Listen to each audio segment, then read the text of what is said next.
차에 대해서 관심이 많으십니까? 차를 좋아하십니까? 좋은 차를 사고 싶으십니까? 이민 생활에서 있어서는 가장 중요하고 가장 먼저 생각하고 처리를 하고 확보를 해야 되는 일이 자동차 문제입니다. 차를 샀다가 $8,000 그대로 날렸습니다. 그날 저는 차 한 대 때문에 사람을 믿는 방식이 완전히 바뀌었습니다. 안녕하세요. 뉴욕 기다리쌤입니다. 오늘 이야기는 미국에서 차를 샀다가 사기를 당한 한 한국인 이야기입니다. 이건 어떻게 보면 정말 흔한 일입니다. 그리고 생각보다 너무 쉽게 당하기도 합니다. 미국에 온 지 6개월 정도가 된 30대 후반의 남성이 있었습니다. 처음에는 대중교통으로 어떻게 버텼지만 점점 한계를 느끼기 시작합니다.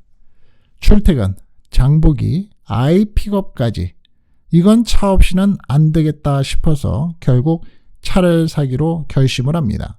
여기서부터 문제가 시작이 됩니다. 영어도 완벽하지 않고 딜러들의 방문이나 또 택하는 또 찾아보는 일도 부담스럽고 가격도 너무 비싸게 느껴졌습니다. 그래서 선택한 방법이 개인 거래였습니다. 요즘에 이민 생활을 하다 보면 포털 사이트 다 있죠. 어느 나라든지 다 있고 미국 같은 경우에는 각 주마다 한인들이 또 운영하고 있는 포털 사이트들이 있습니다. 활성화된 사이트도 있고 30년 이상이 된 포털 사이트도 있죠. 문제는 개인 간의 거래였습니다. 한인 커뮤니티에서 중고차 매물을 발견했습니다. 급매, 상태 최상, 제일 많이 나오는 단어죠. 한국인이 타던 차라 관리 잘됨. 이 문장 정말 많은 분들이 속는 포인트입니다. 그래서 차도 괜찮고 또 가격도 적당한 것 같고 한국인이 타던 차라 관리가 잘됨. 연락을 해봅니다. 상대는 한국인이었습니다. 말투도 친절하고 굉장히 신뢰감 있게 느껴졌습니다. 직접 만나서 차를 보게 됩니다. 겉보기에는 정말 깨끗합니다. 엔진 소리도 괜찮고 외관도 멀쩡하고 또 테스트 운전도 문제가 없었습니다. 그리고 결정적으로 이런 말을 합니다. 제가요, 한국에 돌아가게 돼서 싸게 내놓는 거예요. 딜러 가면요, 이 가격 절대 안 나옵니다. 그 말이 차에 대해서 결정을 빠르게 만들었습니다. 가격은 $8,000. 조금 부담은 됐지만 딜러보다 훨씬 싸다는 생각에 결국 구매를 결정합니다. 문제는 여기서부터 시작이 된 겁니다. 현금으로 주시면요, 세금이나 등록비 더 싸게 할 수 있어요. 여기서 많은 분들이 이에 고개를 끄덕이실 겁니다. 개인 간에 거래하면서 현금 거래를 하게 되는데 사는 사람 입장에서 현금을 받고 싶어 하니까요. 그러면 타이틀이라 그러죠. 거기에 기프트로 하는 경우가 많기 때문입니다. 그렇지 않으면 스테이트 텍스를 내죠. 근데 여기서 멈췄어야 했던 겁니다. 하지만 그분은 이미 마음이 기울어져 있었던 겁니다. 결국 현금으로 $8,000를 건넵니다. 그리고 간단한 종이 하나에 사인만 하고 거래를 마쳤습니다. 그날은 기분이 정말 좋았다고 합니다. 드디어 나도 미국에서 차 생겼다. 그런데 문제는 딱 3일 뒤에 터집니다. 고속도로에서 갑자기 차가 덜컹거리기 시작합니다. 그리고 멈춰버립니다. 토잉을 해가지고 정비소로 가봤습니다. 정비사가 차를 보더니 이렇게 말을 합니다. 이 차 사고차입니다. 그리고 엔진 상태가 심각합니다. 그 순간 머릿속이 멍해졌다고 합니다. 그래서 수리비 견적을 받아봤는데 무려 $4,000. 차값의 절반이 넘는 금액입니다. 그제서야 깨닫습니다. 속았구나. 급하게 판매자에게 연락을 해봅니다. 당연히 전화 안 받습니다. 문자 씹습니다. 카톡도 읽지 않고 씹습니다. 그때부터 모든 퍼즐이 맞춰지기 시작을 했다고 합니다. 급매라고 했던 이유, 현금 거래를 원했었던 이유, 빠른 결정을 압박했었던 대화.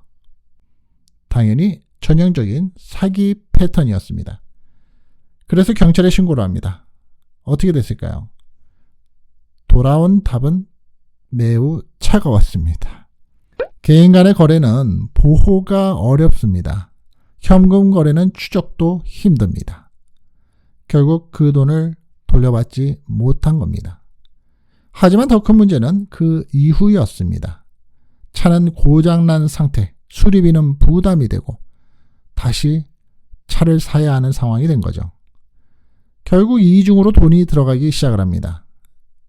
그분은 결국 그 차를 헐값에 넘기고 다시 처음부터 시작을 해야 했던 겁니다. 나중에 이런 말을 했습니다. 차를 잃은 게 아니라 사람을 믿는 방식을 잃었습니다. 이 말이 너무 현실적으로 들리지 않습니까? 미국에서는 누가 한국인인지보다 누가 정상적인 거래를 하는 사람인지가 훨씬 중요하죠. 여러분, 미국에서 차 살 때 절대 잊으시면 안 되는 게 있습니다. 개인 거래를 무조건 하지 말라는 게 아니고요. 개인 거래라도 자동차의 이력 조회가 필수라는 겁니다. 어떻게? 빈 넘버를 눌러보시면 여기서 다 나오죠. 자동차 전문 사이트들 여러 개 있습니다. 거기에 빈 넘버를 눌러보시면 차량 이력이 다 나옵니다. 그리고 사기 전에 정비소의 점검을 한번 받아보시는 게 가장 중요합니다. 정비소의 점검 없이 구매를 한다, 차를 산다. 이거 굉장히 위험합니다. 이 사연에 계신 분도 엔진 소리를 들으니까 엔진 소리도 좋은 것 같고 라고 말씀을 하셨죠. 착각이죠. 전문가, 메카닉이 아니기 때문에 나름대로의 소리가 어디에서 문제가 있는지 없는지 절대적인 평가를 하기가 힘든 거죠. 그리고 현금 거래는 절대 금지해야 됩니다. 왜? 당연히 이 파는 사람들 입장에서는 현금 거래를 원하죠. 그런데 현금 거래 말고 다른 수단을 통하시는 것을 권해드립니다. Certified도 있고요. 또 체크도 있고 또 그 외에 다른 수단들도 많이 있죠. 그리고 사람이 살면서 우리가 시간이 지나고 나이를 들게 되면 중요하고 또 꼭 해야 되는 일은 급하게 결정을 지면 낭패를 보기가 쉽다라는 얘기를 많이 합니다. 우리 부모 세대도 그렇고 오래전에 조상님들도 그런 얘기를 하죠. 급하게 결정 짓지 말아라. 이런 부분입니다. 그리고 가장 중요한 건 한국인이니까 괜찮겠지. 이 생각. 특히 동남아시아 쪽에서는 살고 있는 한국인들이 한국인들을 소위 말해서 더 사기를 치는 일들이 많죠. 네. 이 생각 정말 위험합니다. 오늘의 이야기가 조금 무겁게 느껴지셨나요? 하지만 이거는 누구에게나 일어날 수 있는 현실입니다. 시청하시는 분은 절대로 이런 일 겪지 않으셨으면 좋겠습니다.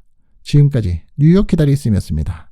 알림 설정 일생에 한번 해놓으시는 거 구독 안 하셨으면 구독 버튼도 고려해 보시기 바라겠습니다. 다음 시간에 뵙겠습니다. 뉴욕 기다리 쌤이었습니다.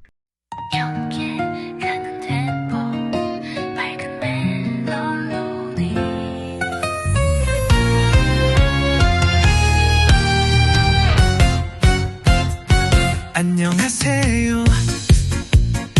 기다리쌈이에요. 뉴욕 하늘 아래에서 전해드려요. 정보 한 줌, 시사 한 컵, 상식은 듬뿍 같이 나눠요. 우리 함께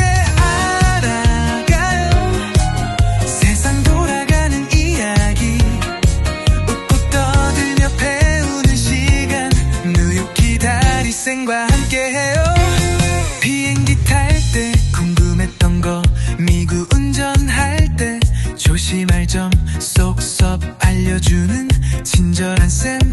구독 누르면 다 챙겨드려요. 우리 함께 알아가요. 세상 돌아가는 이야기. 오늘도 똑똑해지는 시간. 뉴욕 기다리 쌤과 함께해요.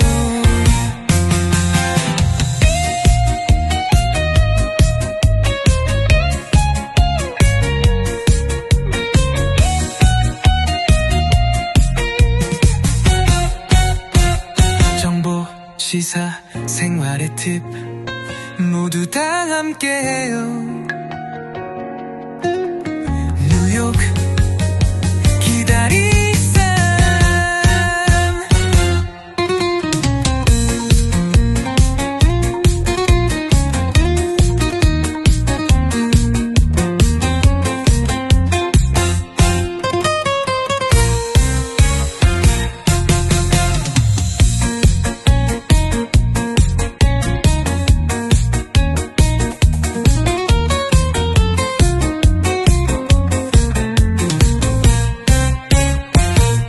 정보시사 생활의 팁